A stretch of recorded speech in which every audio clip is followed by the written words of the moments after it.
All right, good evening and welcome to the Town of Douglas Conservation Commission meeting for May 24th, 2021. This meeting is being held remote by Zoom and the time now is 7:34. I see Mark has just arrived, so we'll do a roll call vote for the board members. Art Mottman is here. Mike Greco here. KG Dudley here. Mark Muncham here. Thank you. And Eric Harris will be absent. And I believe our agent will be late. The meeting is being recorded. And everyone, please mute your microphones. Thomas, I'll mute you. Okay, first item on the agenda, do we want to save that discussion? Meeting minutes? Or do you want to take the lead on that? 7:35? Okay. Yeah, no problem. Okay. I found January 11th and January 25th in a spam folder and reviewed them and sent Tracy, you and Steve updated versions. Yeah. I was hoping he distributed them to the other commission members. And since then, we've gotten February 8th as well. And I reviewed that one. I don't know if everybody else has, but other than some grammatical stuff, they all look pretty good to me. Okay. All right. Great. Board members, are we ready to vote on these? Yeah, I'm willing to vote based on Art's review. Okay. I haven't seen it myself, again, because I haven't found it and I don't see it in our new SharePoint yet. But again, if Art says it's good, I trust. Okay. It's found under, so if you're under minutes and then draft minute. So if you press draft minutes, it's in there, Word document as well as a PDF. Okay, so we're looking at January 11th. Yep. Yep. So I'll entertain a motion to accept those as written. Yeah, I'll make a motion to accept the minutes from the January 11th meeting, the January 25th meeting, and the February 8th meeting as drafted. Okay, motion's been made. I'll second that. Second by Katie Grace. Roll call vote. Art Mottman, aye. KG Dudley, aye. Mike Greco, aye. Mark Muncham, aye. Okay, thank you very much. And then we're going to be getting some more, I'm sure, but that's putting us on a good schedule for those. Next item, request for an extension 225 U Street, DP number 1430955. So we have that. Is there anyone here requesting that? Me, that's Terrence Joyce. Yes, ma'am. I'm here. Okay, name and address. My name is Terrence Joyce. My current address, well, the plot of land in Douglas is 225 U Street. Mm-hmm. My current address is 180 Allen Street in Woonsocket, Rhode Island. Okay. And are you within the time period of requesting the extension? Yes, my understanding, I spoke to Mr. Zisk last week or the week before. My understanding is the order conditions, it would expire, I believe, on the 4th of June, this coming June. Okay. So I need to make the motion to extend it before then. I'm asking for the extension because I had planned on building a home there, but when COVID hit, my family and I made some different plans. Job opportunities brought us to different places. So we're now trying to sell the land, and that order of conditions being extended will help the future buyer as they try to build their home. Okay, and are you requesting the 3-year extension from the June 4th date? My understanding was that was the only extension that I could request. I don't think I will need 3 years. I don't think the new owner will. But Mr. Zisk told me that it was a 3-year extension. So yes, that's what I'm asking for. Okay, yeah, there is an option. And this is your first extension, right? Yes, yes, ma'am. Okay, okay. Board, any questions? No. No. So he's within the requirements, so I'll entertain a motion to grant the extension So moved. for 3 years. Seconded. Made, second by Katie Grace. Roll call vote. Art Mottman, aye. KG Dudley, aye. Mike Greco, aye. Mark Manjam, aye.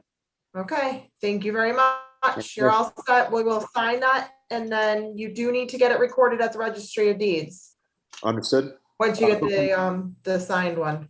Okay, will Mr. Zisk get that to me, or do I reach out to somebody else at Town Hall for that? Yes, he should get it to you via email, because Okay. we can record with electronic signatures. Does it need to be recorded before the 4th? No, Okay, no, all right. Commission, thank you so much. Have a great holiday weekend coming up. I appreciate it. thank you. You also. Thank you. All right, bye-bye. Bye-bye. Next item under discussion, violation notice. So this is at 7:40, violation notice DEP number 143-0976, 161 Maple Street. Board, did anyone take a look at this information? I did. I did not. I went to the site. Okay. Do we want to wait for Steve to get back to us? Yeah, I mean, part of the reason I went to the site is because just looking at what he sent us, which was super informative to have the picture and the address and put it on the list of sites. I wasn't clear what the violation was when I went there. I mean, once I went there, I figured it out, and I talked to, I think, the owner there. But I'm curious to see what Steve's assessment was. Okay. Or I potentially speak out of turn. Yeah, okay, so he's got a violation, potential violation notice. They did additional clearing that was not shown on the approved plan, clearing of trees and brush within the 100-foot buffer zone, and clearing of trees and brush within the 200-foot riverfront area without obtaining a permit. Mhm. So it looks like the, beyond the erosion controls were cleared. Is there anyone here for this discussion? Yes, this is Mitch Maslanka with Goddard Consulting. I'm here representing the homeowner Denise tonight. Okay, So if you want, I can go into a bit more detail of what exactly happened. okay, sure. Did you respond to the violation notice at all? No, we were going to come to the hearing and talk it out with you guys, seeing what you wanted to do for next steps. Okay, before you go into your spiel, Steve should be a little bit late. I would just like to table this so that he's here and then you don't need to repeat yourself. Okay, yeah, All that's right, fine. we wait a little bit. He had a previous engagement at 6, but he should be here. So we'll just table it for a little bit. If Steve runs late or doesn't show up, then we'll definitely have you back on and then we'll figure it out. Okay, sounds like a plan. I'll be Board, here. is that all right with you? Sure. Okay. Yeah, that's fine. Okay. All right, so moving right along. We have new business, request for a certificate of compliance, DEP number 1430906, JMT Sleepy Hollow LLC, James Pine. So he is requesting, let me just get to the OneDrive. Certificate of compliance for the water line. So if you go into the OneDrive, you'll see Sleepy Hollow COC. There's pictures, and this work was done quite a while ago. Is there anyone here on behalf of the? Yes, John Federico with Gurrier and Halnon representing JMT Sleepy Hollow tonight. Okay, great. So when was the work completed? Work was completed at least about a month and a half, 2 months ago, if I'm not mistaken. We were just getting some things finalized in regards to the as-built plan before getting that submitted. Okay, and we've I see that's in our OneDrive board, the as-built plan. Yes, I also have a copy with me tonight if you guys would need me to pull that up at all. No, I don't think so. I have board. Do you need it to be pulled up on the share screen? I've got it on my tablet. Okay. I don't think so. Okay. No, I'd like it pulled up. Okay. If you could. Could I please get a screen share ability? Sure. By the way, this was 7:42 for the timestamp. Okay. Thank you. You should be able to share now. Thank you. Thank you. Then is everybody able to see the plan up in front of me? Yes. All right, great.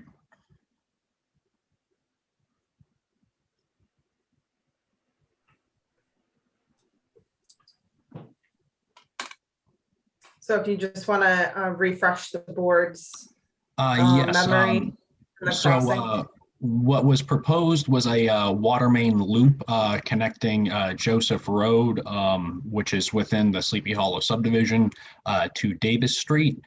Previously, there was work that was done installing the water main portion from Davis Street up to approximately Station 3, which was located roughly where my cursor is. And then once the water main portion was installed on the Joseph Road side, they ended up bringing that portion down, and then there was a temporary wetland disturbance that occurred for that connection to the other portion of the water main. From my understanding, everything was done through a directional drill there, so any disturbances were minimal for it. And then as a part of the original plan, we did also have erosion control barriers, temporary sedimentation basins, and the like installed out there in case anything was needed for those. Okay, thank you. Board, do you have any other questions? You do have the pictures. It's stabilized. So I drove by and I saw the pictures, and I didn't walk around down there, but I did notice all the a number of erosion controls that I assume are associated with this project are still in place. And to me, that tells me that the area is not yet stabilized. If I'm not mistaken, I believe the order conditions might have referenced that the erosion controls remain in place until the commission or Steve approves it in that case. Okay. I can have them removed though if there is no issues or anything with the commission side out there. I know Robert Duff, who stamped the as-built plan, did take a ride out there and he didn't foresee any sort of issues for it. And do bear in mind that in that area, we did have the approvals for lot 18 of the NOI. Potentially, there could have been some erosion controls left in place just for any disturbances associated with that. But I would have to confirm that with Jim or Andy. Okay. No, Yeah. and I understand that where that motivation would come from. I only have a concern because then if you're done with the site, then I would want to, I guess, condition the erosion controls be removed because I don't want them to be left there indefinitely. Completely understood in that case. We wouldn't want to have those trying to block up or create any sort of additional issues out there. Yeah, that's typical. That's the process. We never want people to remove the erosion control without the board approving the COC. Okay. Well, in that case, I mean, it looks like it's in accordance with the plan. Yes. I want to make sure that those aren't left there indefinitely because I see that on other projects sometimes. Mm-hmm. Yeah, that you can condition that. Yep. And it is an active order of conditions for lot 17 right now as well. So Okay. I don't know if it's best to just wait till everybody's done with the work within Is- the jurisdiction. Is that under the same developer? No. Different developer, lot 17, I did represent that portion of the project. Mr. Fitzpatrick, who is the homeowner for 34 and 36 Davis Street, was proposing a garage there. And then we were trying to maintain any sort of separation from the wetlands that are out there, as well as the easement when we were originally locating that garage area. Mm-hmm. Okay. Yeah, that's a separate project though. So. Mhm. Okay. That was the really big garage. Yes, I remember. That is correct. Okay, board, I'll entertain a motion if no one else has any other questions. Is Mark okay with this one? I'm fine. Okay, well, I'm willing to make a motion, but if we want to add to the normal order of conditions that the erosion controls get removed, or do we want them to stay up there until the whole? I would say removal, at their discretion. I don't want them to be left for like the next developer because my understanding is the plan that we reviewed for the very large garage didn't feature erosion controls down in this area. Not in that portion of the stream or with any work associated on the lot 18 side. Right. It may have other erosion. So I guess my conditioning of the erosion controls being removed would be very specific to the erosion controls shown on this plan associated with this site. And it would be at the discretion of the developer. I'm not saying you have to go out there as soon as this gets approved. I would say whenever it makes sense to do so. So board, we can release the actual certificate once they are removed. So Steve will just go out. We can condition it on that. How does that sound? Yep. So 'cause that piece of paper gets recorded at the registry. So any erosion controls that were associated with that water line, we can condition to be removed before Steve releases the document. Okay. Does that sound fair? Sure does. So I'll entertain a motion. Yes. Issue I the- will absolutely make the motion to issue the order of conditions, issue the DOC. certificate of compliance under conditions the erosion controls are removed prior to Steve's issuing the certificate. Releasing it, because we'll get it Releasing signed. the- Yeah. Sorry. Okay, motion made. Yep. I'll Motion second it. second by Art, roll call vote. Art Monmany, aye. KG Dudley, aye. Mike Greco, aye. Mark Manjamai. Okay, you're all set, John. Thank you very Great. much. Thank you guys so much. I do appreciate it tonight. Okay, have a good one. Thank you, you too. Thanks. Okay, moving right along. So this is a new RDA 751. I'm gonna read the notice. Request for determination of applicability, Massachusetts Electric Company, Solar Interconnection Project, West Street. Possible votes. This is the pole movement, correct? Yeah, I went out there and it's supposed to be moved 10 feet, but I didn't know which direction. Could I just, for one moment, just read the ad? And then- Oh, sorry. That's okay. We didn't open this one because it was it was advertised for today. Okay.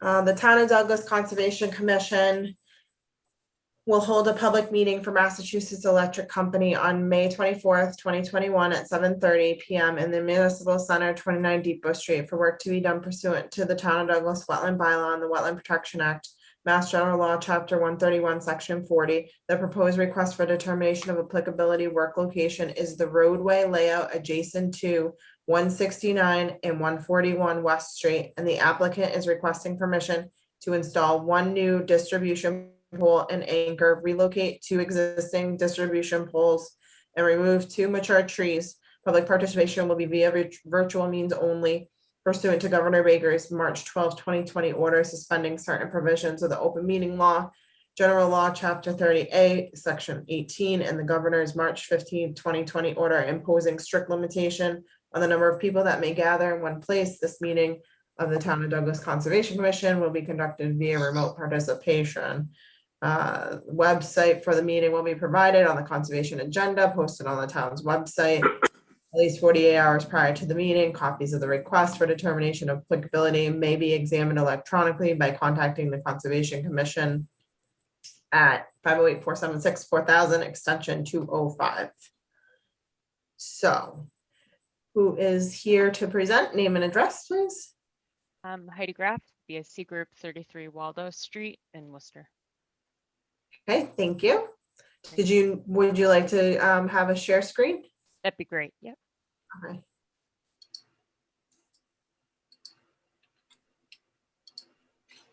Okay, should be all set. Thank you. Okay, can everyone see the map? Yes. Excellent. I zoomed in a little, so we're losing the legend, but we can see the work. Okay, great. Thank you. Hello, everyone. Thank you for having me. Again, my name is Heidi Graff. I'm with BSC Group, and I'm here tonight representing the Massachusetts Electric Company. BSC submitted a change in scope notification to Steve following the original submittal of the RDA application due to a change in the engineering design.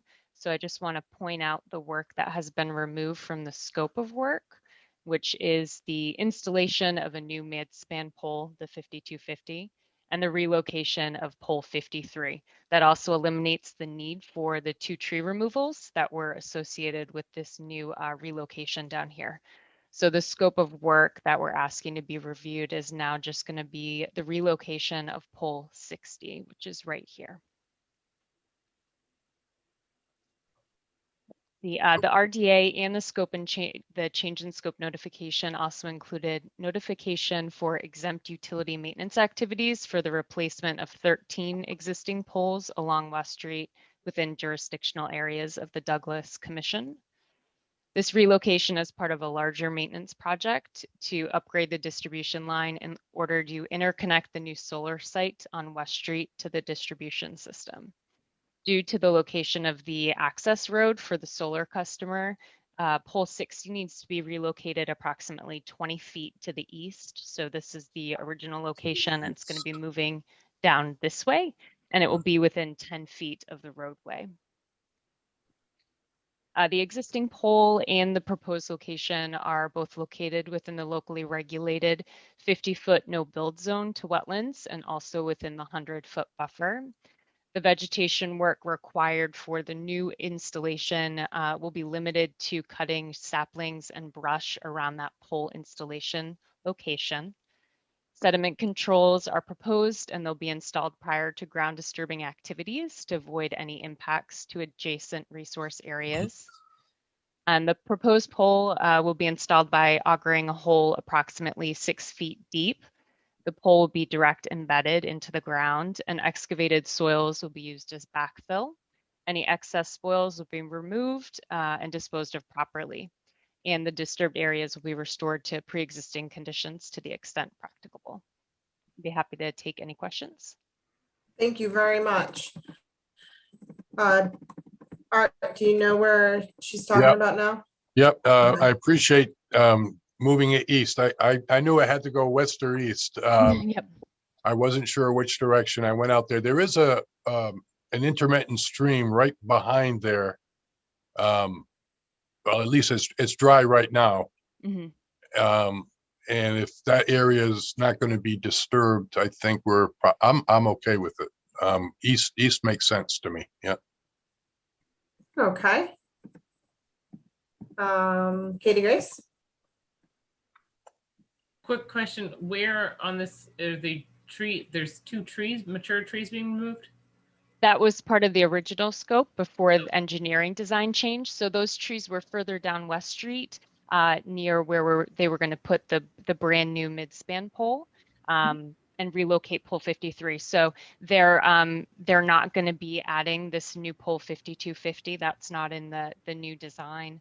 And 53 is going to stay in its original location. So those 2 trees don't need to be removed. Oh, that's fantastic. Thank you. Mhm. Yeah, that's quite a bit further east, actually. So Right. that's going to limit the scope of the project. Okay. Mike? I'm okay for now. Okay. Still- Mark? Still, No comment. Okay. I think it's a necessary action. The application looks good. We're saving the trees. It's within the roadway already cleared, so I'll entertain a motion. So, I move to issue a negative RDA for Pole West- 60 so- on West Street. Sorry, thank you. For moving pole 60 on West Street 10 feet east, 20 feet. 20 feet east, excuse me. as described in the application with all of the necessary erosion control measures and BMPs. I'm okay with seconding Katie Grace's motion. Motion is made and seconded. Roll call vote.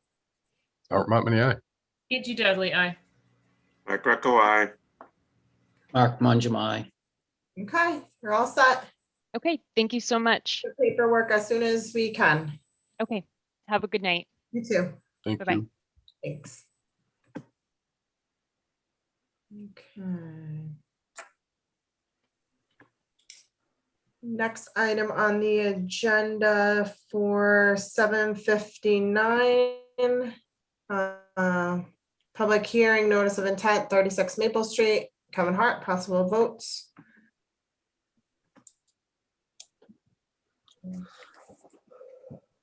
No. Did we, Katie Grace, did you open this hearing? Which one are you? Maple Street? No. Okay. Well, okay, I could, but I don't remember it. Okay, let me just see what it says. If it's tonight, then, Don't- It is. okay, okay. Thank you. Yes, I see that. Okay, all right. One moment. The Town of Douglas Conservation Commission will hold a public hearing on May 24th, 2021 at 7:30 PM for an NOI filed by Kevin Hart located at 36 Maple Street for work to be done pursuant to the Town of Douglas Wetland Bylaw and the Wetland Protection Act, Mass General Law 131, Section 40. The proposed work involves construction of a single-family house and appurtenances. Construction activities are within the 200-foot riverfront area of Southwick Brook. Public participation will be via virtual means only pursuant to Governor Baker's March 12, 2020 order suspending certain provisions of the open meeting law, General Law, Chapter 30A, Section 18, and the Governor's March 15, 2020 order imposing strict limitation on the number of people that may gather in one place. This meeting of the Douglas Conservation Commission will be conducted via remote participation.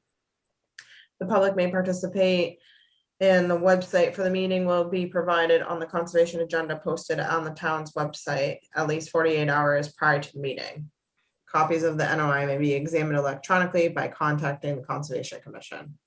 508-476-4000 extension 205. Okay, meeting's open, and who is presenting? I am all set. Yes, you are all set. Would you like to screen share? Sure. Margaret Bacon, Civil Site Engineering. Hold on a sec. Can you see that okay? Yes, Yep. I'll have to zoom in a bit.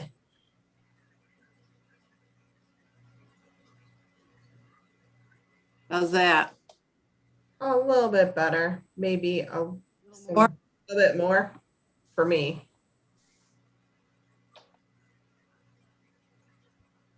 Okay. Better.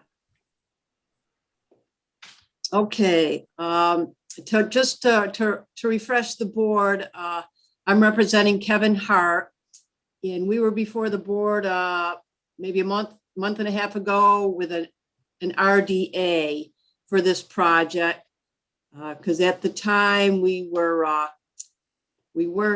calling Southwick Brook an intermittent stream because several years ago or 10 years ago or so, it was classified as an intermittent stream.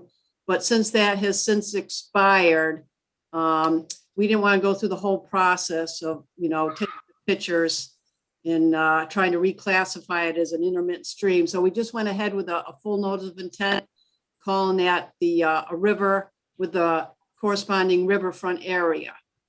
So the proposed project on 36 Maple Street.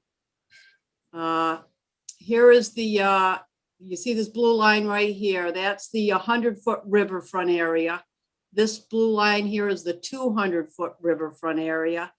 And then the only other jurisdictional wetland would be this little isolated wetland under the town's bylaws. And so I have the 100-foot buffer zone shown here. So what I've done since the RDA process and now, I've taken the house and I've taken the septic system and I've moved them both to the right a little, about 10 to 15 feet. Didn't really move them any farther because then I start climbing up this hill here. So with that said, I'm pretty much mostly out of the 100-foot buffer zone, except for some lawn area and just a very small part of the septic system and the foundation drain. I needed to daylight the foundation drain. And then the the house is out of the buffer zone, and it's out of the 200-foot riverfront zone. And there's only a small section between the 200-foot and the erosion control here that's within the outer 200-foot riverfront area. And, you know, so I do have those numbers quantified over here. So,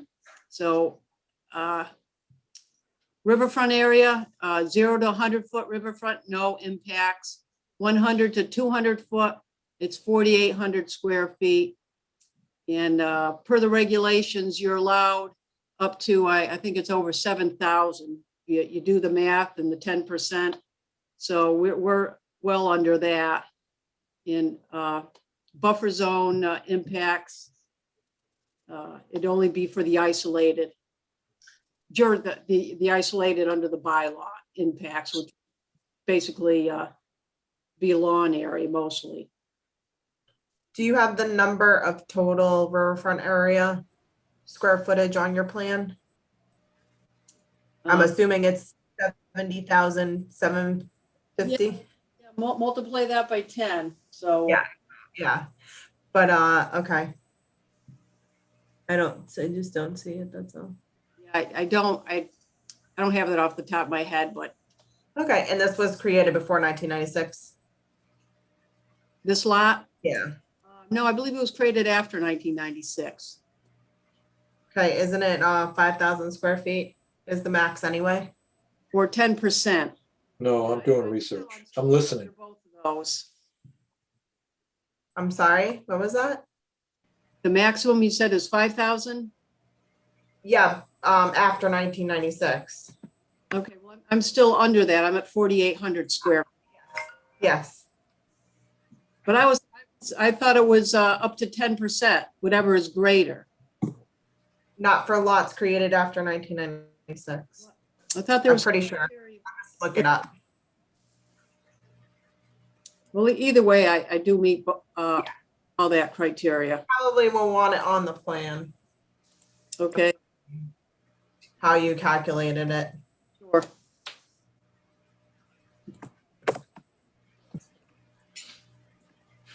Over here, you can see I have a 100 or an 80 scale, and Southwood Brook is way over here on the westerly limits of the project. And so I've pushed the house pretty much as far over to the right as I can.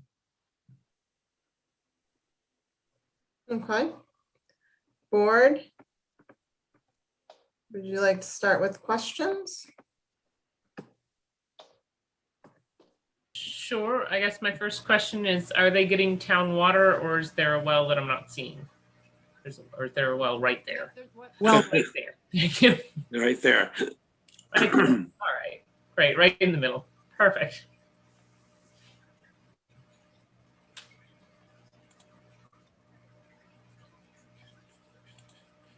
Okay, Art,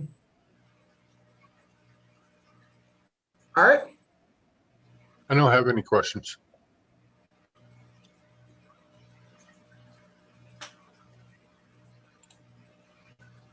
I like it better now that it's been moved a little bit over, so I'm okay. okay. And did we submit the alternatives analysis? yeah, I believe there is one in the NOI. Okay.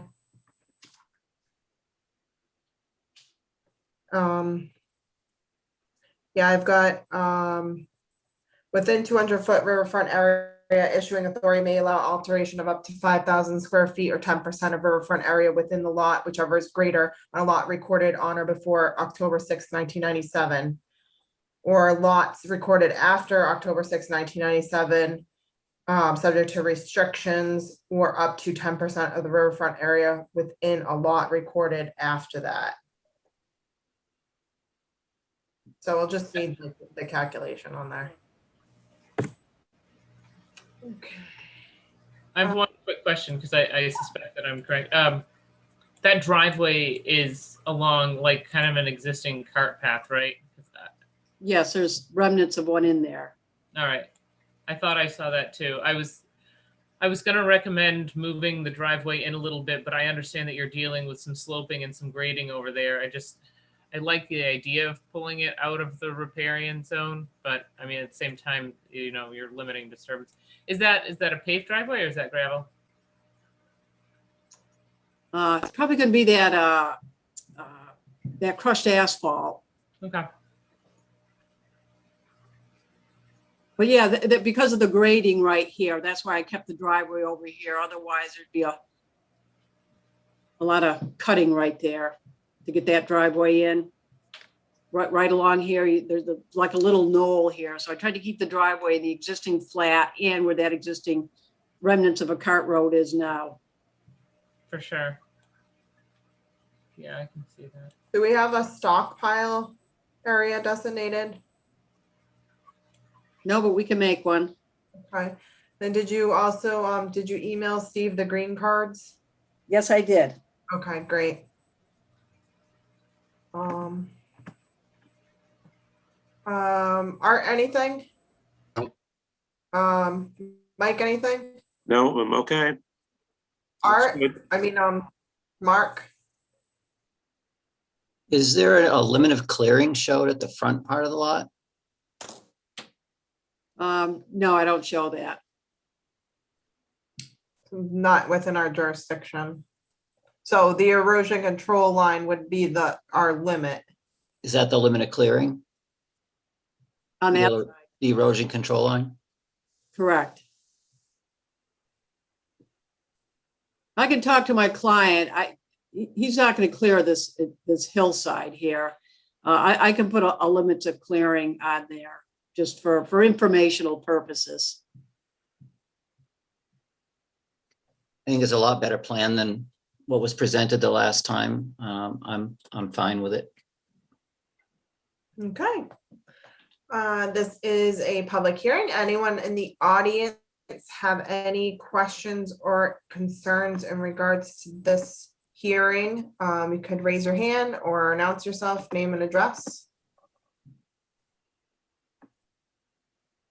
Not seeing anything. Margaret, were you able to contact DEP for your number? I tried today, but I still have not received it.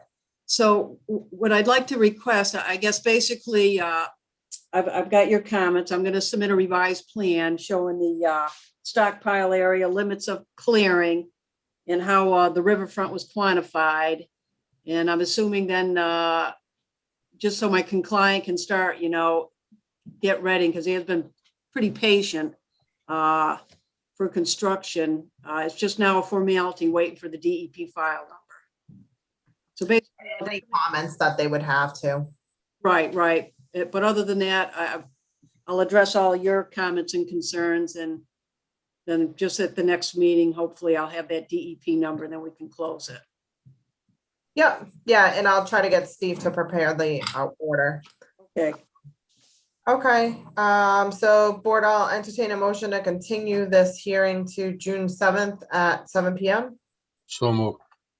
Seconded. Motion made and seconded, roll call vote. Art Montminy, aye. KG Dudley, aye. Mike Greco, aye. Mark Mungum, aye. Hi, thank you very much, Margaret. Thank you.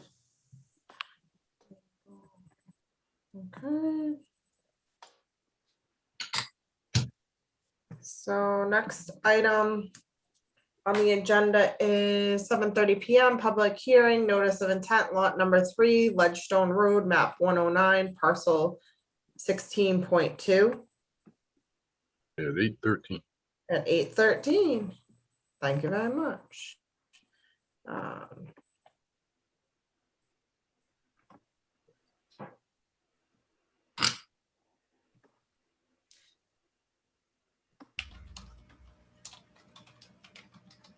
The Town of Douglas Conservation Commission will hold a public hearing on May 24th, 2021 at 7:30 p.m. for a notice of intent filed by Maria Assacker, located at Lot 3, Ledgestone Road, for work to be done pursuant to the Town of Douglas Wetland Bylaw and the Wetland Protection Act, Mass General Law 131, Section 40, The proposed work involves construction of a single-family home with its associated septic system and site grading. Public participation will be via virtual means only pursuant to Governor Baker's March 12, 2020 order of suspending certain provisions of the open meeting law, General Law, Chapter 30A, Section 18, and the Governor's March 15, 2020 order imposing strict limitation on the number of people that may gather in one place.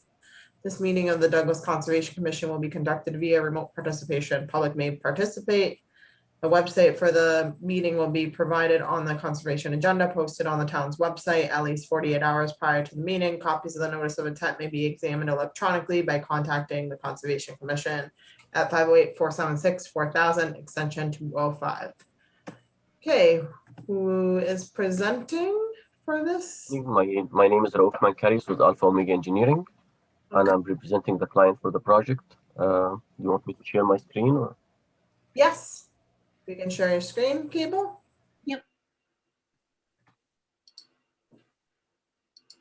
Should be all set. Thank you. You're welcome.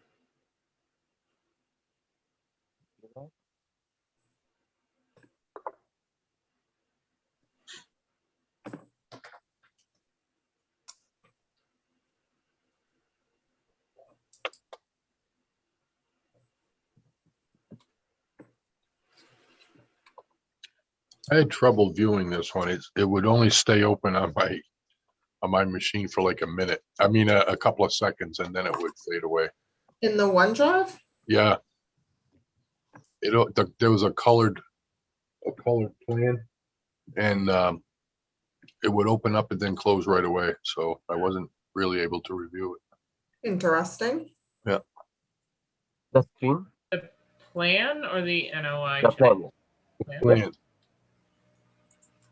So we divided this parcel about a couple of years ago for the previous owner. We created about 3 lots, and about a couple of months ago, the new buyer for this parcel contacted us actually in the winter time, early spring, to design a septic system and house for him. The client, when he bought the land, about actually the middle of the winter when it was all snow, and Bob Murphy flagged the wetland with Murphy and Associate a couple of years ago when we did the subdivision.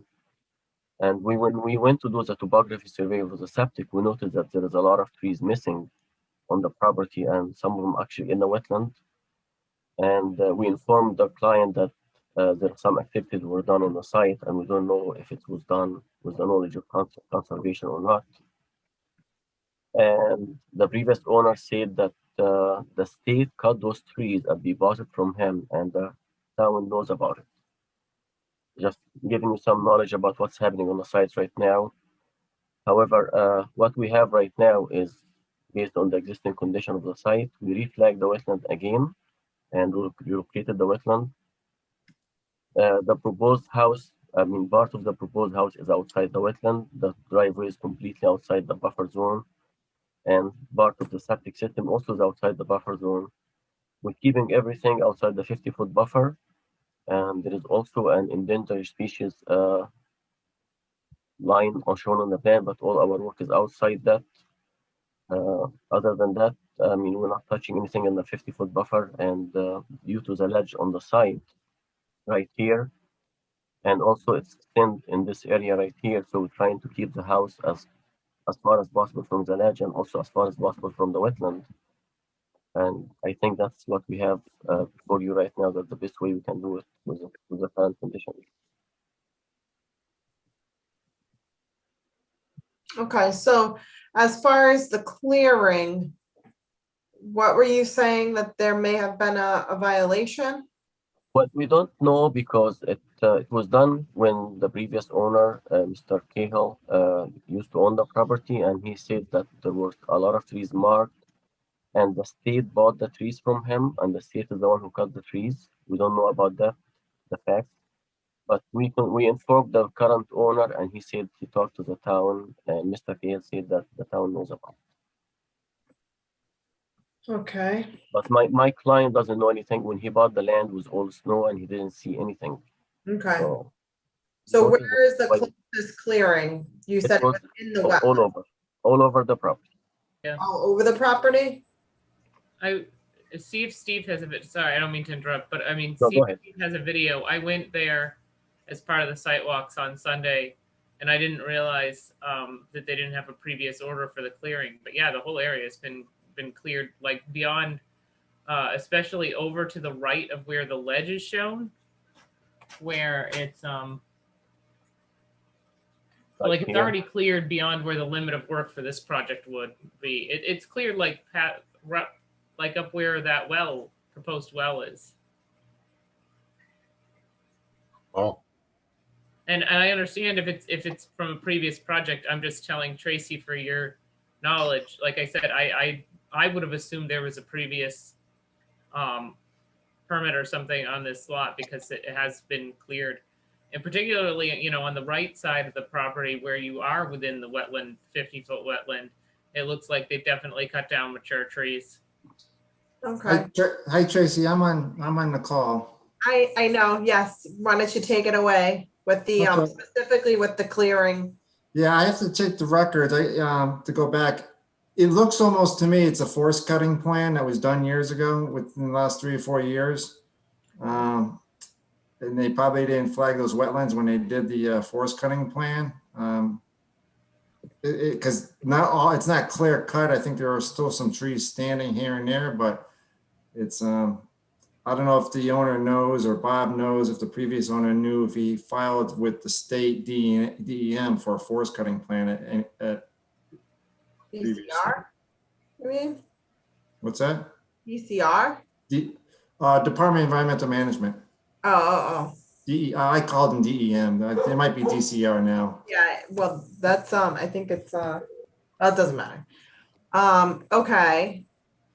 Is there a, database for those permits? What's Steve, that? you know if there's a database? Yeah, I can contact the local rep to try to look at it. We usually get copied on it, so I'll have to go back in the files to see. Okay. All right. Did you want to offer your analysis for this project? Well, regarding that, I mean, I went out there. I don't know if everyone's got a chance to was able to utilize the OneDrive. I took a video. You know, it looked pretty clear cut compared to what was cleared out there. They're keeping everything out of the 50, as they mentioned. I think Bob did a good job on the wetland delineation, right where the plateau slope kind of breaks off. There is a lot of slash and old, if it was a logging operation, looks like they left a lot of slash and stuff. So there is a lot of old debris still in the site. But it looks like they're pushing everything. And I'm giving probably where it is, you know, they're working around ledge. There's a big chunk of ledge there. There's probably ledge, probably had a hard time getting a perk test. They probably had to move that around. Looks like they're keeping everything towards the road and up to where they could is minimize the amount of impact or adding to what they had. And they're not really going that far back into the lot either. Okay, so I did locate the forest cutting plan in May 2019. And there was a notice of intent for the butters. I just emailed it to you. Okay. So we do have we have a record of that. April 15th, 2019, the butters were notified. Okay. Board, anyone else have any questions on this plan? Did we get applicant, did we submit the green cards to Steve? Today. Okay. Have to be fine. do we have a DEP number on this one? We do. Do you? Yeah, 1021. Okay. And you also put it on your check sheet as well. Okay, good. Yeah, it just didn't make it to the agenda. Well, yeah, because that gets posted Tuesday. I post that a week ahead. Yeah, that's fine. No comments. Also, I checked online, so there's no comments from DEP. Okay, Art, anything? Oh, I'm good. Hey, Katie Grace? No comments on this plan or this slot, no. Hi, Mike, No, no comment. Mark, I can't see the plan very well. Can it be increased in size a little bit? sure.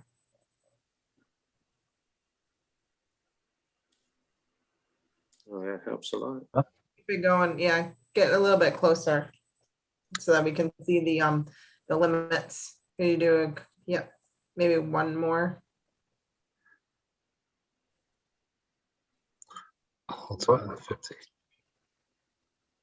You need more? Mark, is that good? Can you see it? Yeah, Katie Grace said something about a well. I have no idea. Where is the well? Right there. Oh, okay. By I the see it ledge. now. All right. Proposed dry well also. Okay, That's for the roof runoff. yep. We're taking all the roof runoff right now. Oh, I think that's great, actually. Okay, Mark, can you see that okay? I can. Okay, I'm fine. okay. All right, this is a public hearing. Anyone in the audience have any questions or concerns in regard to this hearing? Name and address.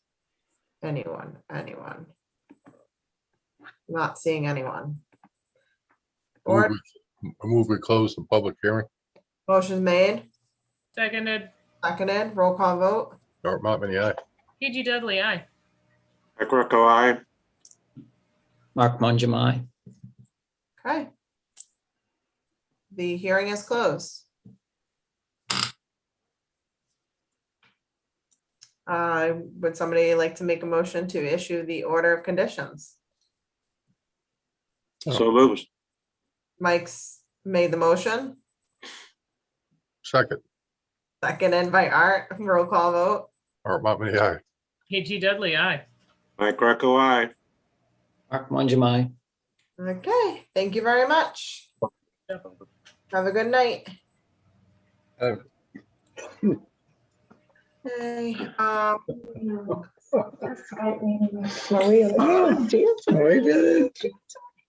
oh geez. Okay.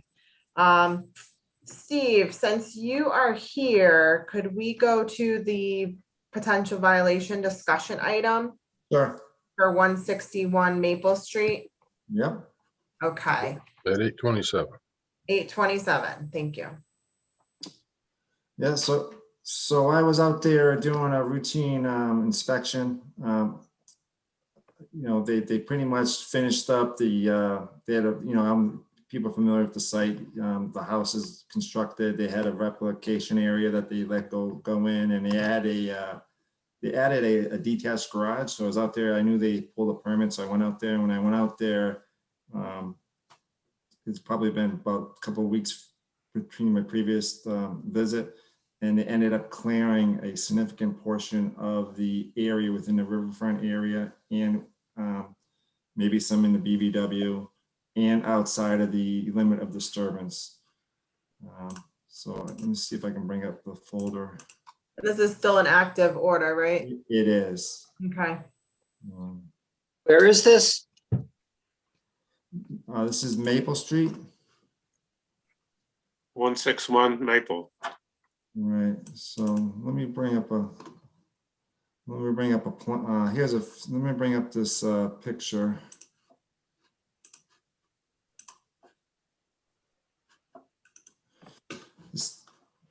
So I'm standing kind of right where they're building a garage. It's at the end of the site.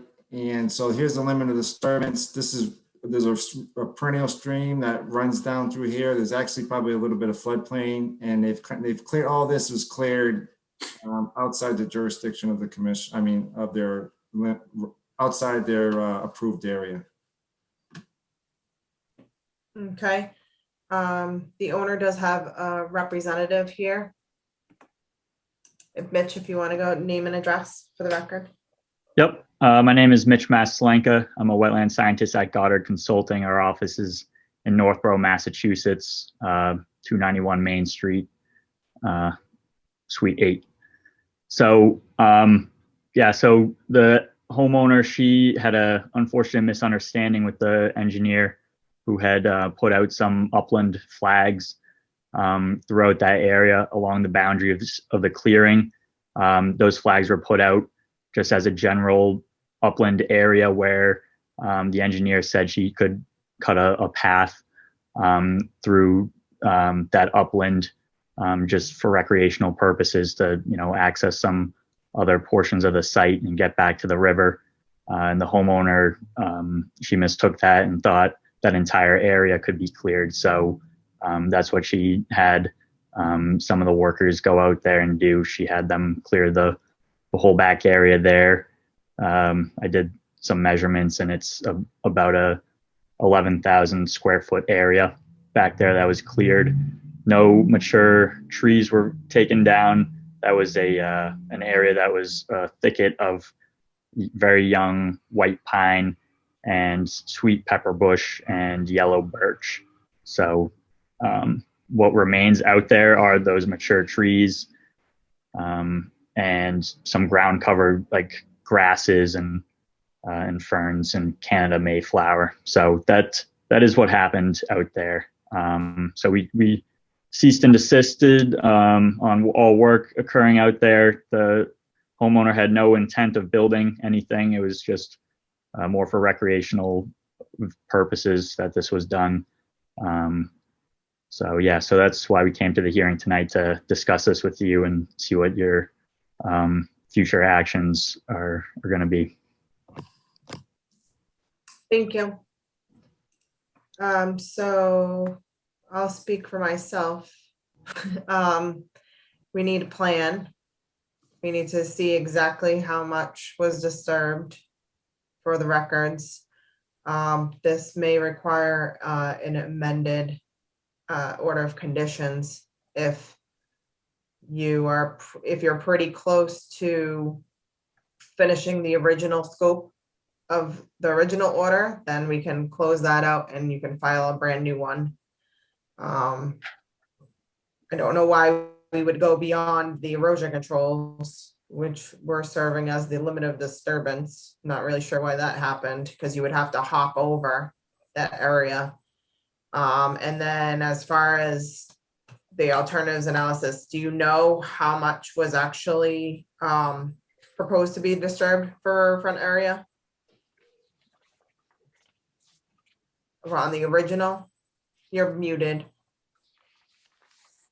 I don't believe any riverfront area was proposed to be altered in the original scope of the work. Okay. Okay, I see that, yeah.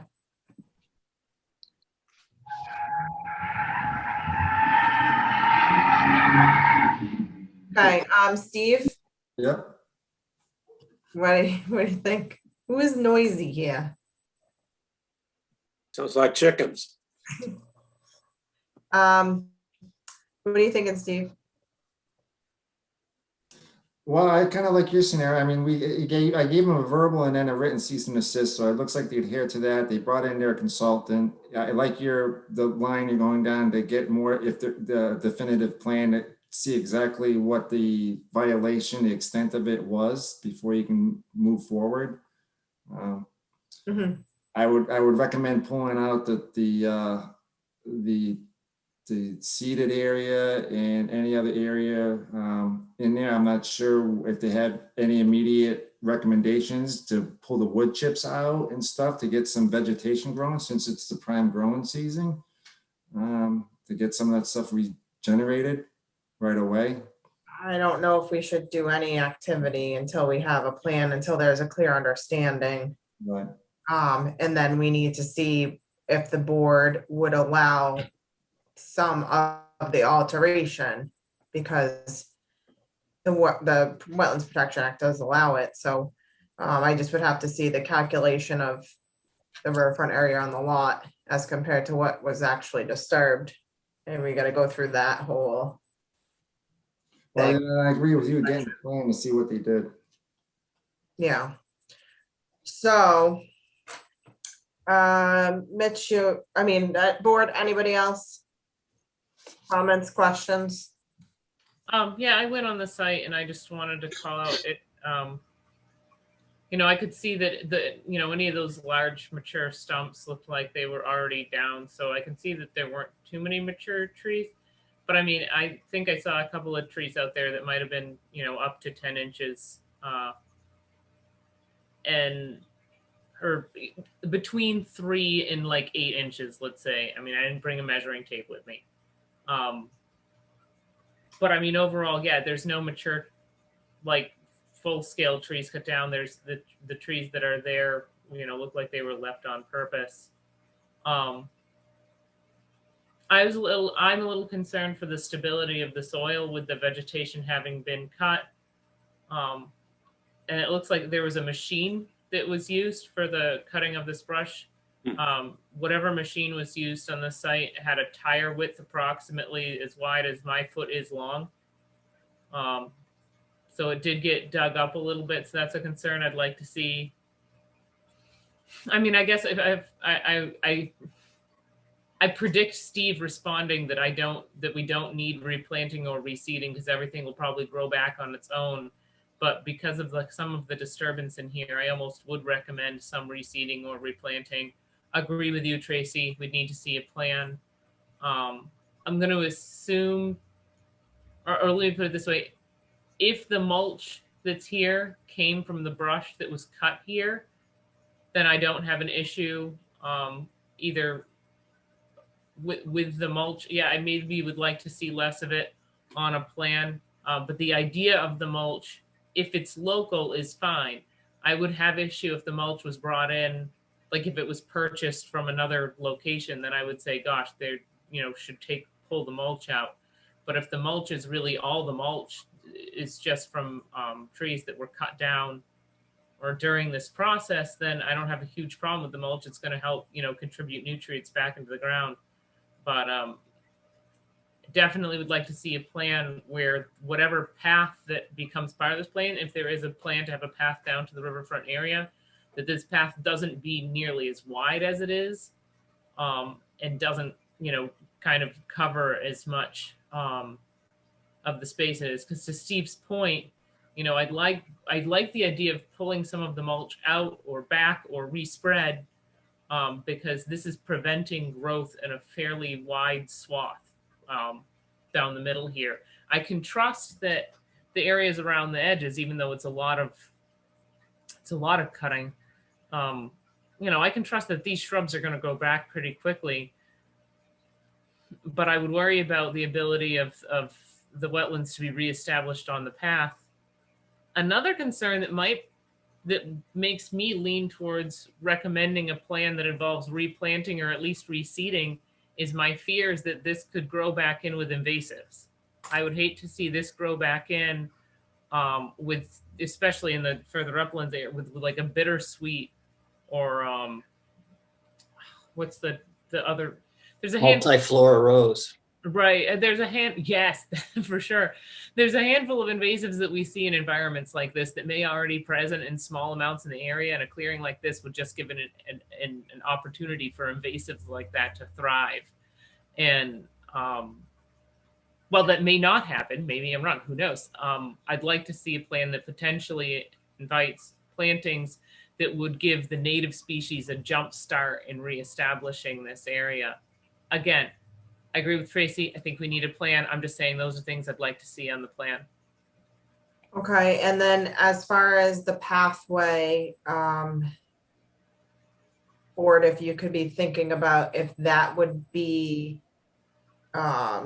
suitable or that would be acceptable to the board to keep that pathway. You can see where the pathway was and just have the restoration from both sides of. How wide is it? I mean, well, it's about 5 feet wide. And then this is not in the wetland resource area. This is in the riverfront area. So I know you were saying wetland, but it's not. It wasn't in the wetland.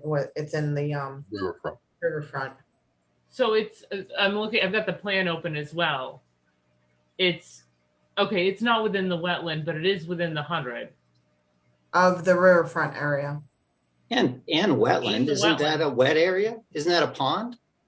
Well, no, that's a river, but there's a wetland on the left and on the right. And I'm assuming that this path splits right down the middle at the extreme point. Again, I've got the plan open. Mhm. Oh, I see what you're saying. Yeah, I mean, I was Right, you're not in a wetland, not in the wetland. but it is within the buffer zone of that area. And Because, yeah, this project, Steve, correct me if I'm wrong, this had a replication, right? Because it was already, we were in the wetland in the front along the driveway. Is that this one? it doesn't look like it. That's correct. We have a wetland restoration area and a buffer zone restoration area going on in the front right Oh. now. Yeah, okay. Oops.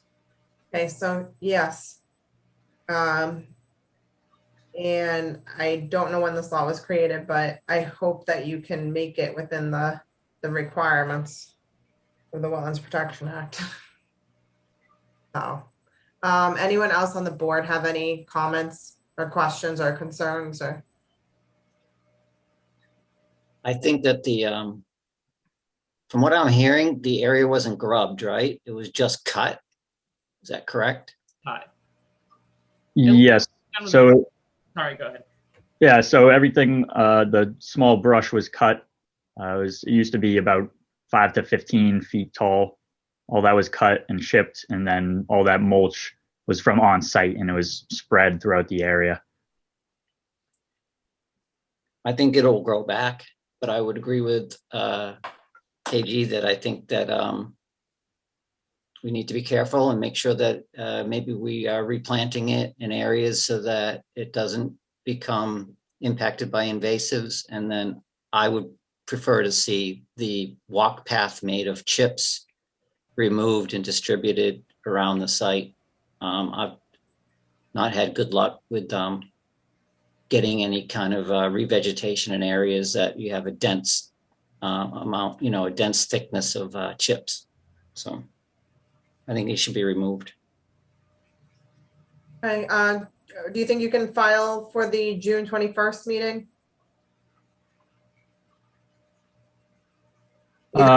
So by file, you want us to file something? I figured we could just provide a restoration plan. No, No. no. I don't even know if you're within the limits of riverfront area disturbance. How would I know? Okay. So would you like as-built or not as-built plans, just engineering plans with exact limits of clearing and exact measurements of clearing within the riverfront areas? Yeah, and I'm thinking either an amended order of conditions of what you have right now, or you close out that old order. I don't know if you can because your replication area probably isn't 2 growing seasons yet. Yeah, so you're muted, Steve, but I'm sure you were agreeing with me. They still have work So- out there. Okay, They're still building a detached garage. okay. So I would say an amended order of conditions and the calculations required for the riverfront area and a restoration plan of action. Okay. Okay. Yeah, we can put that together. I don't know if we'll be able to make the June. What date did you say? June 1st? 21st. That's the hearing date or the filing deadline? Hearing date. Okay. So when would your next filing deadline be? We didn't. I would say probably the first week in June, maybe the end of the first week. Okay. Yeah, I mean, we'll try and put it together for then, but we'll see. Okay. Board, we don't want them to do any work until we approve the restoration plan, correct? Correct. All right. All right, so yes, ASAP on that, and we'll look for the plan. If you want to send something along for Steve to pass to us, once you have something, you can do that. But yeah, you gotta file, as the regulations are pretty substantial for the riverfront area. So, okay, This is Okay. Scott. This is Scott Goddard. Could I make a comment? sure. So, so Mitch and I work together, obviously. Just as a quick follow-up, there's one other administrative avenue that might be appropriate in cases like this that I've done in many occasions. We can do a mutually agreeable enforcement order, which could allow the work to proceed immediately without the public hearing kind of process of having to issue a permit, a new application that can be appealed and things like that. If there's effectively a unilateral enforcement order requiring only restoration work that's agreed upon with a plan that we submit to the commission, administratively, the commission does have the ability to advance something like that. If the goal is to get the work accomplished post haste. So maybe after we put together the scope of what's been impacted and a proposed restoration protocol, we could discuss maybe if it pleases the commission, with Steve, and whether that it makes sense to consider an EO or the amended / new NOI application. Okay. Yeah, as long as that accomplishes what we're trying to accomplish. I'm just taking I think taking a we'll look probably at know it. a better, I think- and really we'll do whatever the commission would like I to see think- done. I just know that's a faster way to get through the process, again, only for restoration. But I think after we see put a plan together and can kind of see it on paper, we can figure out the best way to get it done. But you want the same thing to see it done. We want to see it get done, so we want to get there together as fast as we can. So we're on it. Steve, were you saying something? Yeah, I mean, that's fine. I think we all agree. We got to see a plan, see what the limit of disturbance has been, and we can take it from there. Usually Okay. a little tricky because there's already an existing order of conditions, and to have an extended enforcement order on top of the existing order of conditions. I mean, we can discuss that at one of the meetings procedurally, how to handle it. Yeah, good point. Okay. All right, yeah. Thank you, Scott. Okay, so get some info for us as soon as possible. Okay, will do. Thank you. Thanks. Okay. Moving right along to 8:47, public meeting request for determination of applicability, 76 Bigelow Road, Thomas Clark.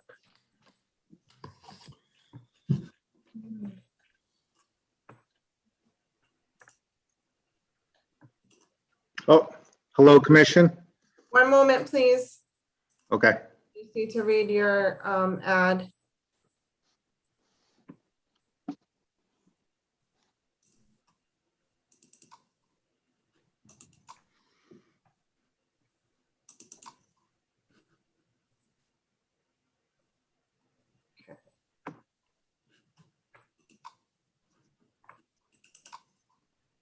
Super tiny.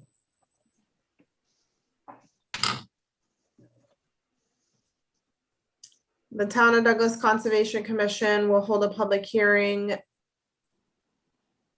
for Gallagher Thomas and Rebecca Clark on May 24th, 2021 at 7:30 PM in the Municipal Center, 29 Depot Street, for work to be done pursuant to the Town of Douglas Wetland Bylaw and the Wetland Protection Act.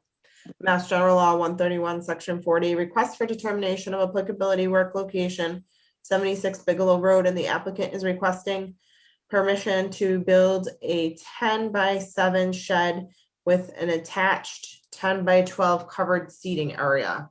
Public participation will be via virtual means only pursuant to Governor Baker's March 12, 2020 order suspending certain provisions of the open meeting law, general law, chapter 30A, section 18, and the governor's March 15, 2020 order imposing strict limitation on the number of people that may gather in one place. This meeting of the Douglas Conservation Commission will be conducted via remote participation.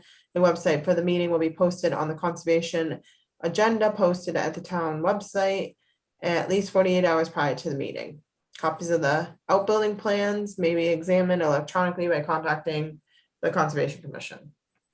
Okay, now you may present. Okay. Thomas Clark. I'm a homeowner at 76 Bigelow Road. And I'd like to install a shed with an extended roof for a covered sitting area. And obviously, I'm right on Lake Manchog. Okay. Any So, to be coming down?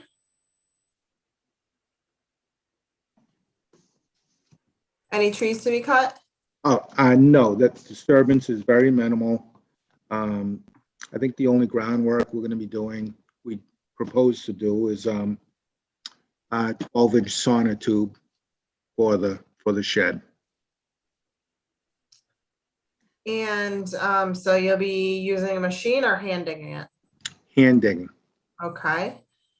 And you had a previous filing, right? That plan is from the previous filing. So you're pretty clear out there anyway.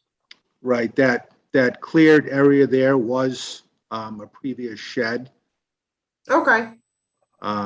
We bought the house about 3 years ago, took the shed down, and yeah, would like to replace it. Okay. And any crushed stone or other material going in? Yeah, the sitting area underneath the overhang, I'd like to put in pavers, be a 10 by 12 area. Okay. And it's that area that's staked out right there. Okay. Are you going to propose any stake straw wattles? Yes, on the plan, I believe I show silt fence, straw wattle around the entire area. Yeah, mostly for any kind of spillover, not necessarily erosion, but to Right. containment. Okay. And did you applied for a building permit? Yes. Okay. Okay. Board, any questions, comments? I don't see any wetlands marked. We don't have, we're just dealing with the waterfront. That's it. Bank, yeah. It's pretty distinct. It's the stone wall. Oh, no, I can see that. I just didn't know if there was another wetland in the neighborhood that be within 100 feet of. No. Okay.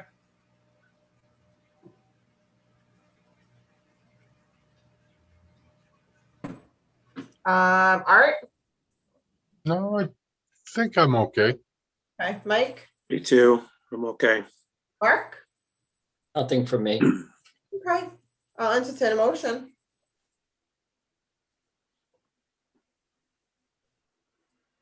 To issue a negative RDA. So moved. Sorry. Motion's been made by Mike, Second. second by Art, roll call vote. Art Montmany, aye. Mike Greco, aye. KG Dudley, aye. Mark Mungimai. Thank you very much. All Good right, luck. thank you.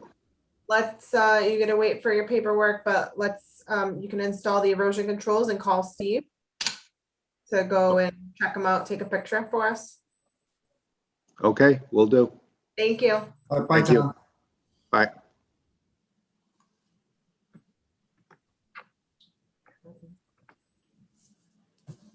And notice of intent, it is 8:53, public hearing, 69 Hemlock Street.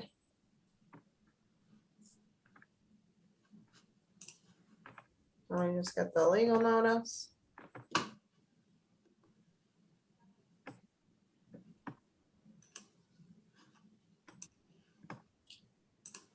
The Douglas Conservation Commission will hold a public hearing on May 24th, 2021 at 7:30 PM for a notice of intent filed by Jamie Remillard located at 69 Hemlock Street for work to be done pursuant to the Town of Douglas Wetland Bylaw and the Wetland Protection Act, Mass General Law 131, Section 40. The proposed work involves building a single-family house with grading and landscaping in the 100-foot wetland buffer zone.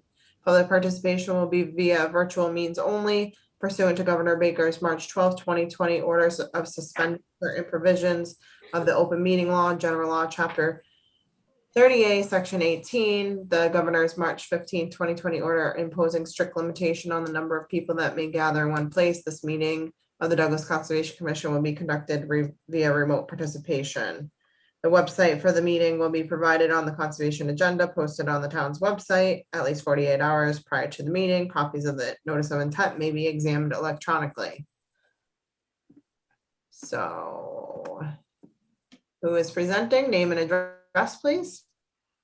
Yes, this is Robert Murphy with Murphy Associates, Environmental Consultants. I am here to represent Jamie Remillard, who is the current owner of the property at 69 Hemlock Street.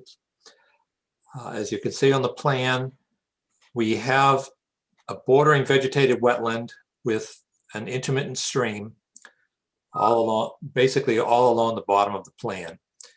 And the buffer zone, 50-foot, 100-foot buffer zones are shown. If the majority of the project, the house, driveway, septic system, landscaping, all that reserve, that's all outside of the buffer zone.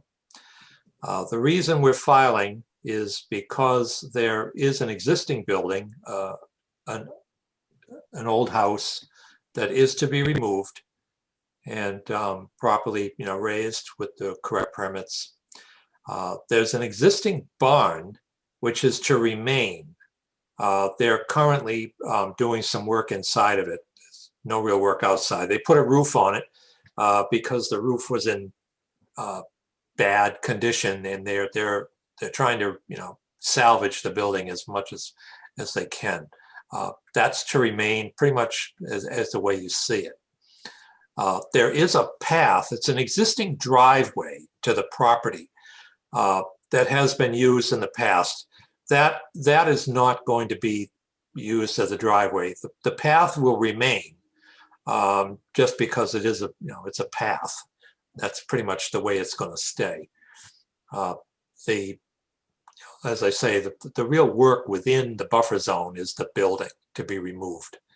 And there, a note to be made here is that there is a lot of invasive vegetation around the barn. We have several varieties. Steve may have a picture of that, I'm not sure, but we have several varieties of invasive species. There's, the roses, the vines, bittersweet vines, things like that. And they want to take a lot of that out of there. If you look to the left of this path right now, that's all knotweed. And now you're coming to, if you go to the right and the left in front of you, that's all knotweed. They'd like to take it out in whatever way is, approved, really. It's hard to remove all this stuff, but you can see it's just greening up now. That's all last year's dead material. The building to the left that's the barn, and that is to remain. You can see the house. There's a small shed. Yeah, that's a good view of the knotweed. Mostly knotweed. There's multiflora rose mixed in, and bittersweet vines. So there's quite a bit of noxious weeds in there they'd like to get rid of. That work is within the buffer zone. The building, the corner of the building, essentially where the bulkhead is, so the existing building, that corner, that is the buffer zone line right there. It's pretty much where he's showing it. That's the buffer zone line. But the entire building is to be removed, pretty much just, graded over with grass and leveled out. That whole area is to remain level. There's an old paddock that's to remain. This area here with the truck and everything, that's all outside the buffer zone.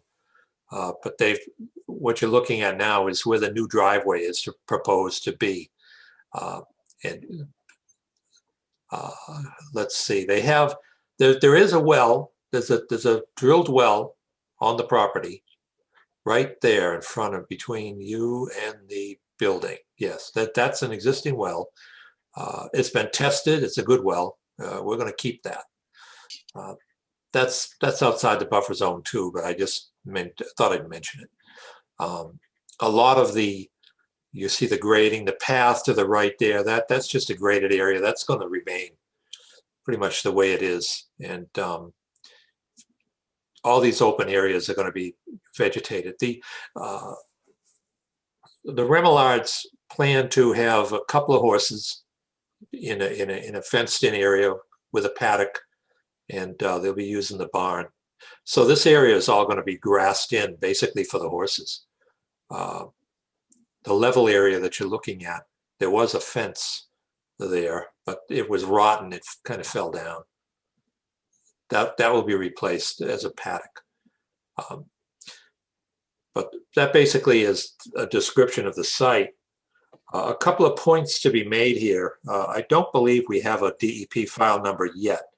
So, you know, I'll be happy to answer any questions you have, with the understanding that we will be requesting a continuation until said time that we do receive the DEP file number. Yeah, that's unfortunate. Okay, so board, any questions or comments? I have a few. Okay, go for it. Going up here. You can see it on the video pretty clearly. What is the plan with that outbuilding? Right now, there looks like there's the windows are broken out and there's a bunch of garbage in there. Is that to remain, or is that coming down as part of the grading? When you say the outbuilding, are you talking about the barn or the? Nope, the one in between the house and the barn. Oh, the shed, that's to be removed. That's filled with termites. That building that's going to go. Oh, I believe it. I'm just saying that's not on this plan. Yeah. Well, we can add it. Well, because it's within the wetlands, right there. So I mean, I don't know, because I don't have it on the plan and I didn't go to the site with the measuring tape. But from my perspective, where it's sitting kind of in the bend in the driveway, that would fall within the 100. It's within the 100-foot buffer zone. Yes, absolutely. Yeah, so I'd want to see that on a plan. Well, we'll show that on the plan with the understanding that that building is to be removed. Right. Well, that's why I'd want to see it on the plan, because you're removing it, right? That's work that's within the buffer. Sure. Sure. For sure, if you want to remove the vegetation, I would be in favor of removing the invasive vegetation. I'm curious about the trees. So specifically these two trees that I see on the left of my screen now, and then I believe at 118 and a couple screen shots after this, if you advance the screen a couple more seconds. I don't know, we went the other way. Okay. Sorry. The trees, pretty much, any healthy trees are going to remain. Okay. Well, did you have an arborist out? How are you quantifying whether or not a tree is healthy? I used to be a certified arborist. I am no longer a certified arborist, but I have a degree in arboriculture from the Massachusetts Stockbridge School of Agriculture. So I can tell you when a tree is dead, fairly dead. There are a few dead ones out there, but the ones you're looking at are they're all these are all planted trees, fruit trees. There's a peach tree just out of frame to the left of this white car that looks like it's actually doing pretty well still. No, I was quite pleased with the trees that are there. Whoever had the property before planted a lot of different unusual trees. They're not native, but they're in good shape. There's magnolia. There's there's a star magnolia or a saucer magnolia. A lot of nice trees. They are to remain. Okay. All right. Yeah. No. So in the context of the space here, you're not planning on doing much besides, like you said, you'd like to do the invasive species work. You're gonna level this odd little outbuilding, and then you'll level the house. And house, right. The plan said grading. Is there any other grading that you wanted to do here? Because the plan doesn't show a change in grade. No, the grading is basically when we talk about grading, when we remove the buildings, those areas will be, essentially graded out. The shed really won't need any grading. It's Right, it sitting has on no filler. the ground, but the building will require some fill in the cellar, and it'll be graded, loamed, and landscaped with grass. Okay. Yeah. Awesome. One question I have for the board, and it's really up to you. We were looking at this project initially, as a single family house when I first worked on it. And then as it turned out, the owner decided to move the house outside of the buffer zone in the back where it's shown now.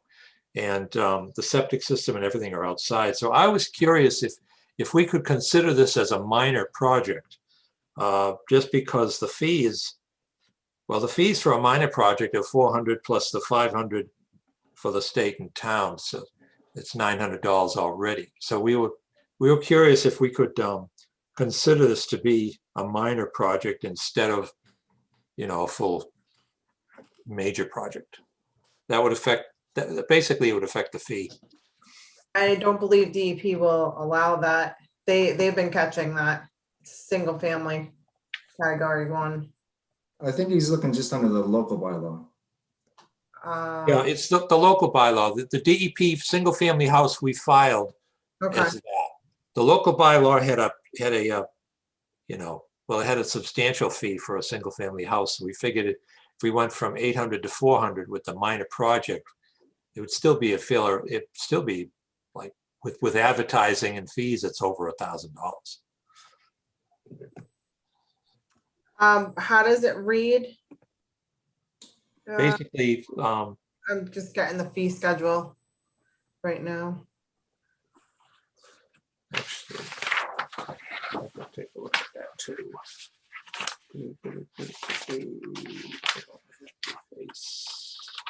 It says category 1 is minor project, $500.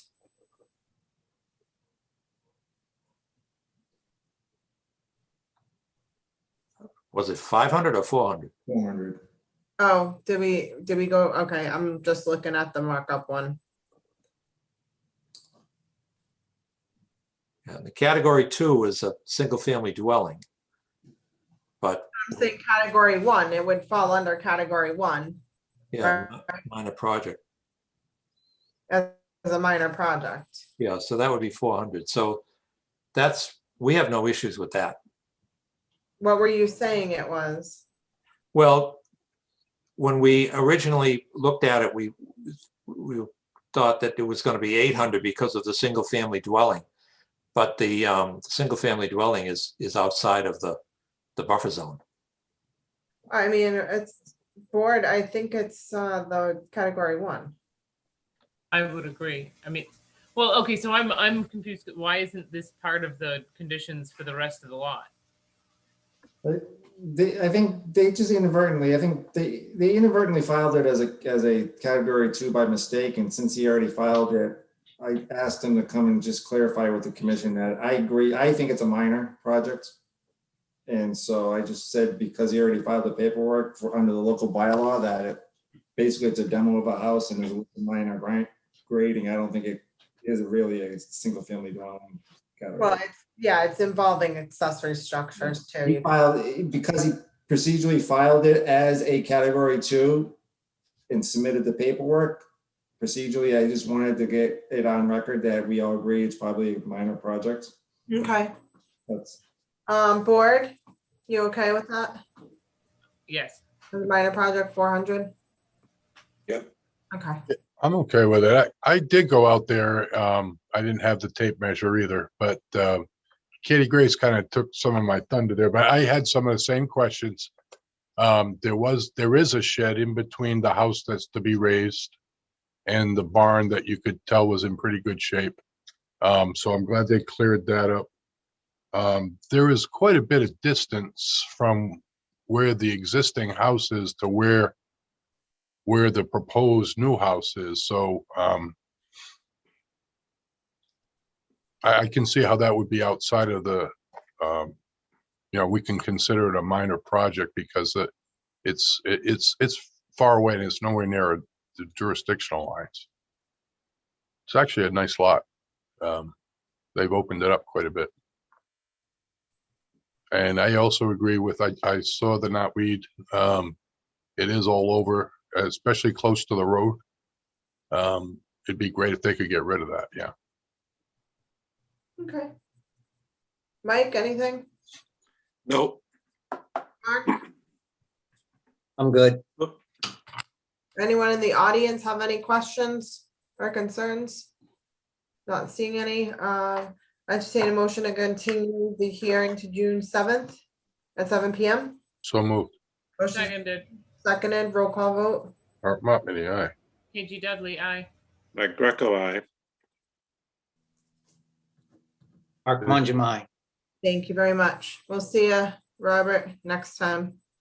Yes, thank you. And I will, Steve, I'll get that plan to you right away with the shed being removed.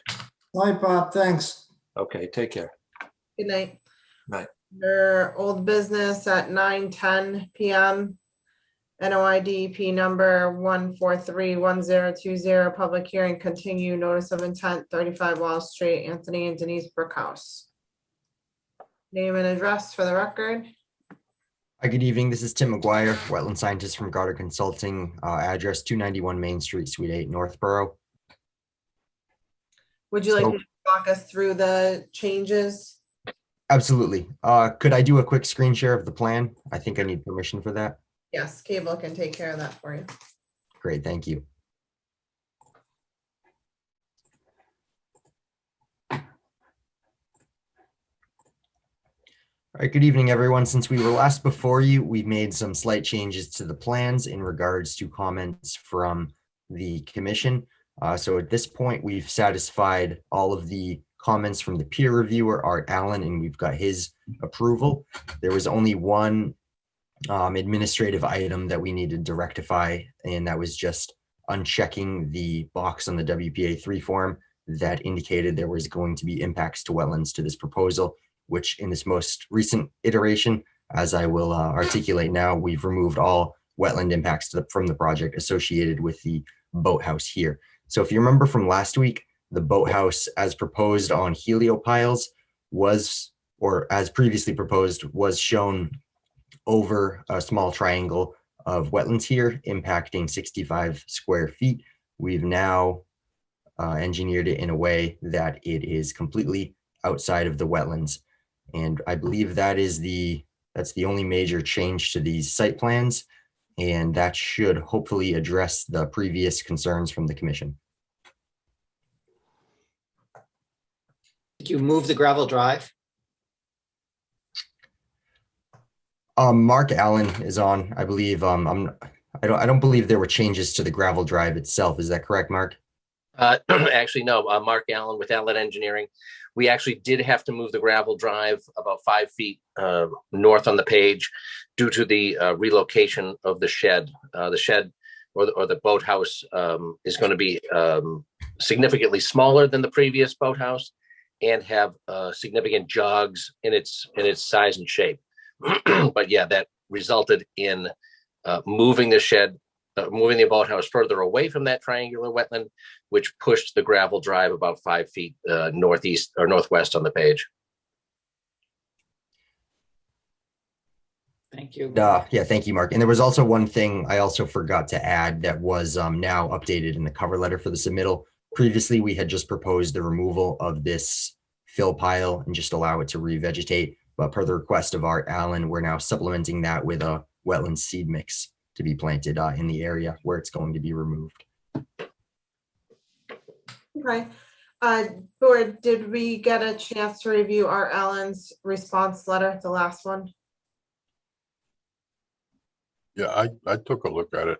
Okay. I got to disagree on one thing. I mean, I appreciate the creativity here and the jogs. It's just, it's not significantly smaller. It's like 15 square feet smaller. Yeah, really. It's went from like 380 to 360 something square feet. But it is moved over, which I think was the main concern of the committee. Like I said, somebody got creative and it's not straight lines anymore, but it works, I suppose. Katie Grace.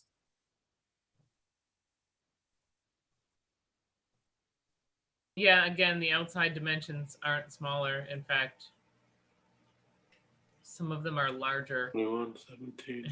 in order to maintain almost as many square feet with the jogs. But I mean,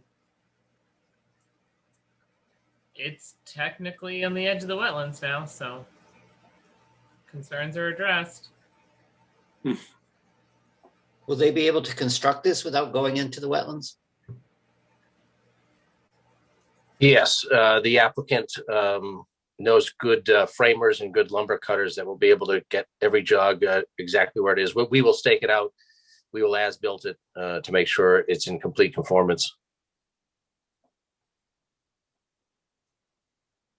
And I think when you're driving those heliopiles, so could you just walk through that? Because there's not going to be any machinery or anything running over that edge. They would come from ramp.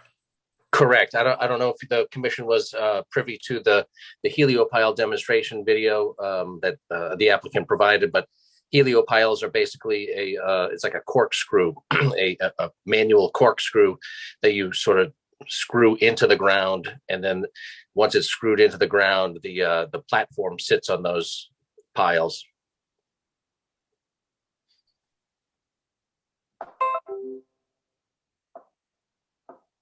Okay. Anyone else have any comments or questions? Anyone in the audience have any comments or questions or concerns? Steve? No? Hi. Board, what would you like to do?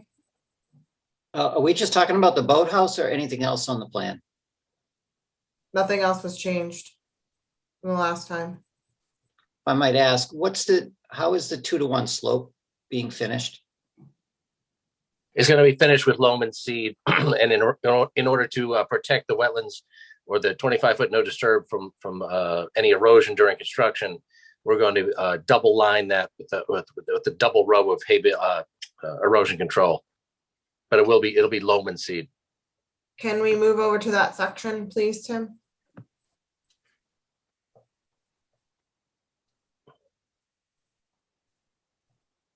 So if you're loaming and seeding it, how are you going to propose to maintain that in the future, or is that going to be left to grow long?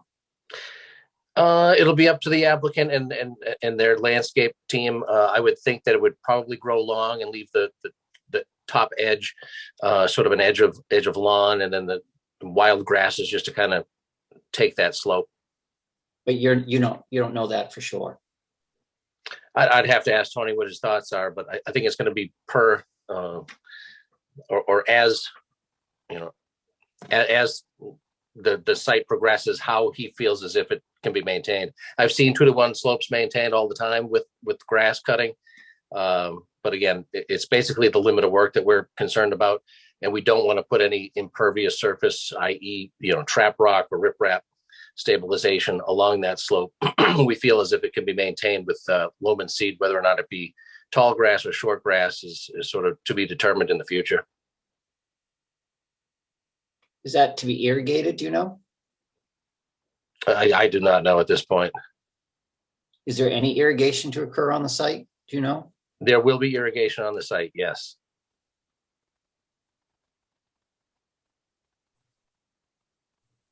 All right, thanks.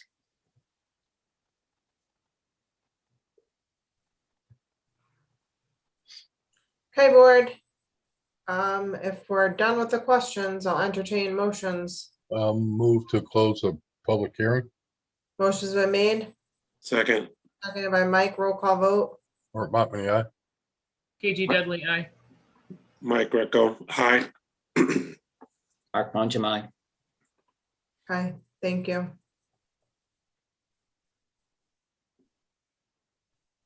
Do we need any specific order of conditions here beside our normal stuff? I don't think there was any conditions that aren't shown on the plan as submitted.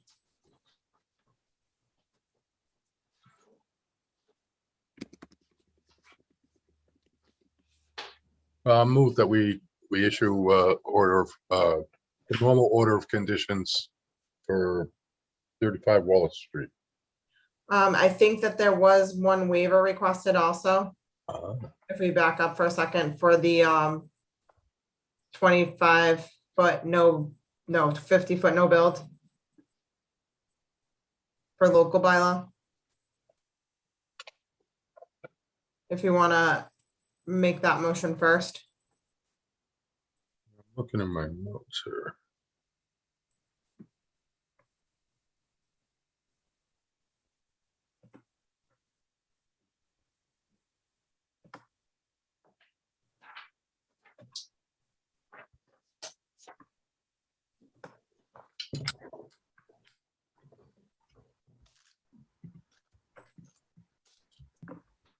I believe it was in the consultant's letter a little while back. Yes, that's correct. We were requesting a waiver under the bylaw for the boathouse.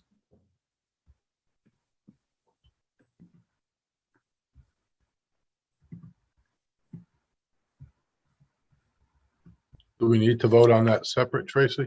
Yeah, I would vote on it first, just so we have it for the record. Yeah, I'll make a motion that we approve the waiver for the boathouse under the local bylaws. Okay, motion's been made. Second. Second by Mike, roll call. Art Montmany, aye. Mike Greco, aye. PG Dudley, aye. Mark Mungem, no. Tracy Sharkey, aye. And then the order. Well, again, I'm going to go with our normal order of conditions for 35 Wallace Street. Mhm. I move that we issue the normal order of conditions for 35 Wallace Street. Motion's been made. Second. Second by Mike, roll call vote. Art Montmany, aye. PG Dudley, aye. Mike Greco, aye. Mark Mungem, aye. You're all set. Thank you very much. Thank you very much. Have a good night, everyone. You too. Thank you. Thank you, everyone. Okay, so Steve, we continued 36 Maple Street to June 7th at 7 p.m. Wow, what happened? Oh, DEP number? Yeah. Was there anything Tried else? to get it today. Anything else? And then No, but was there anything outstanding in that? Was just DEP? a couple minor things. She's gonna submit a revised plan, but if you could maybe have the order ready. Yep. So that was what? Say that June 7th. Yep, at 7 p.m. Okay. Thank you. How about the West Street National Grid? Approved. Approved. Beautiful. Steve, And- I had a question about Chestnut Street. I went out there. How far up the Chestnut Street is that project? That's probably, if you're coming from South Street, it's maybe a quarter mile, half mile on the left. On the left, okay. On the left, you'll see a barn, you'll see an old field with some horses, and then it's right after that on the left. There's actually a driveway to the left that goes to the house that's back a little bit. Okay, has that been flagged yet? It has, it's in the field. Oh, okay. The flags might be laying, they usually, because there's no trees to stick the flags, they put them on like little Yeah, pins like. pins. Yeah. I didn't think I had the right place when I went out there. So, because I mean, number 5, Chestnut Street's way back near South Street. The place I was looking at was like a half mile down the road on the other side of the road. The Chestnut, did she give an address? That's one of the things, that's the same thing with I only had 5A. yeah, see, that's one of the things I always ask them, that, you know, they file before they go for the building permit, and before we, just in case I mess up, like Leadstone's the same thing. I don't like giving order of conditions unless there's a address, Street number. a street number. I mean, sometimes they'll file like they do, and they'll file to the DEP before they file with the town, so I can't ask for that before they officially file. But before we give an order of conditions, years from now, it's so much administratively easier if we get that address. It's tough when you're trying to do a site walk because Yeah, Sometimes it's more than one project on one road. I'll see if I can get the address on either side for you. Okay, I appreciate it. So that was continued, June 7th, and then Sleepy. Approved. They actually, did anyone go out there? Boy, they did a nice job. Yeah. That horizontal drilling is nice. Oh, so nice. We had a conversation. I brought up a conversation about the erosion barriers, and then Tracy explained to me how you usually have the developers leave those in place until they've got the papers. Yeah, yeah. I mean, it's always. I mean, they should pull them for order of conditions after the as-built. You go back and maybe before I give them the as-built that they pull the erosion control because they'll stay in place forever. So we did do that. That's the condition of the release of the COC. Oh, good. Thank you. You're welcome. Now, how about the meeting minutes? You guys are all set with that? Or? We did one.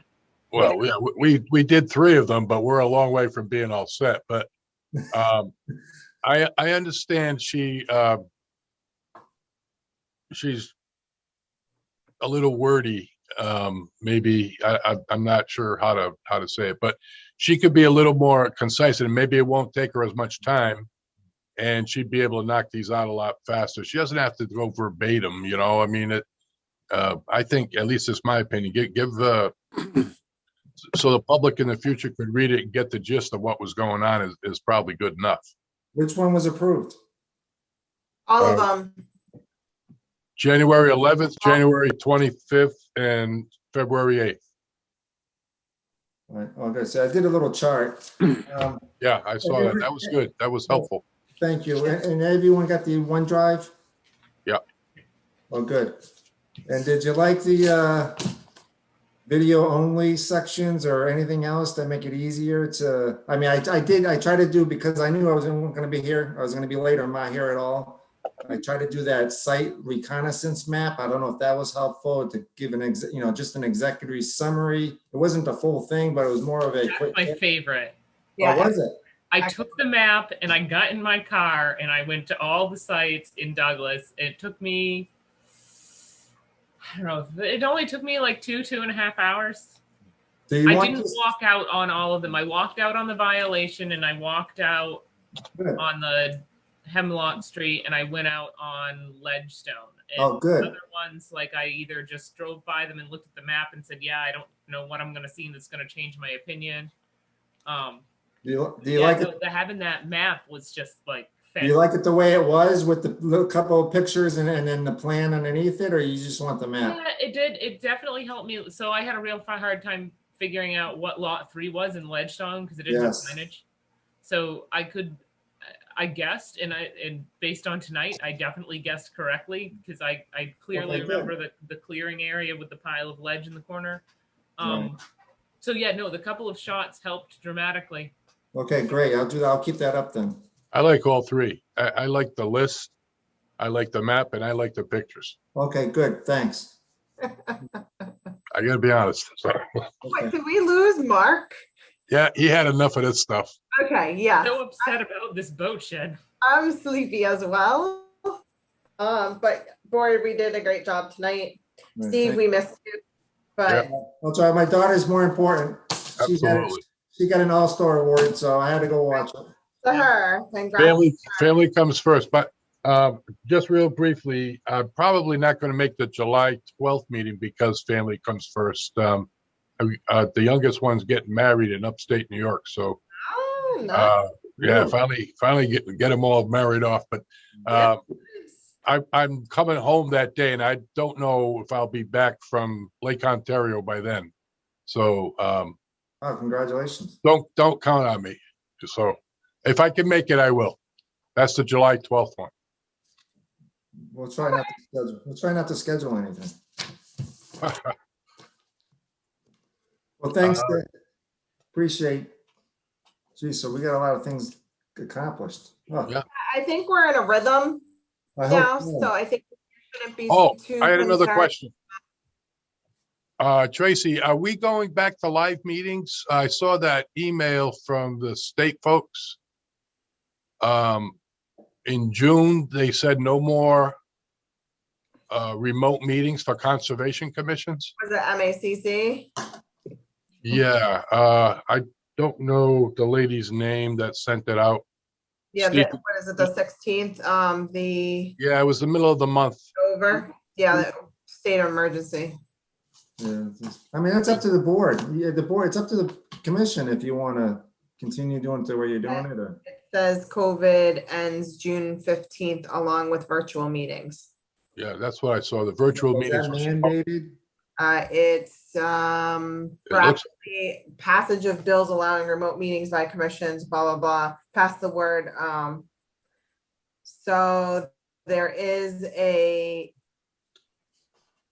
so this means remote meetings of conservation commissions will stop on June 15th unless legislation is passed and signed by governor before June 15th. So We got one more meeting. we have one more meeting unless they sign it in to extend, which I don't know, these House bills, which, So we don't have an option. no, we do not have an option. That's the way I read it as well. June 7th, it can be remote, and after that, we got to go to town hall. So we can do, the majority of the board needs to be present, but other people can still remote in.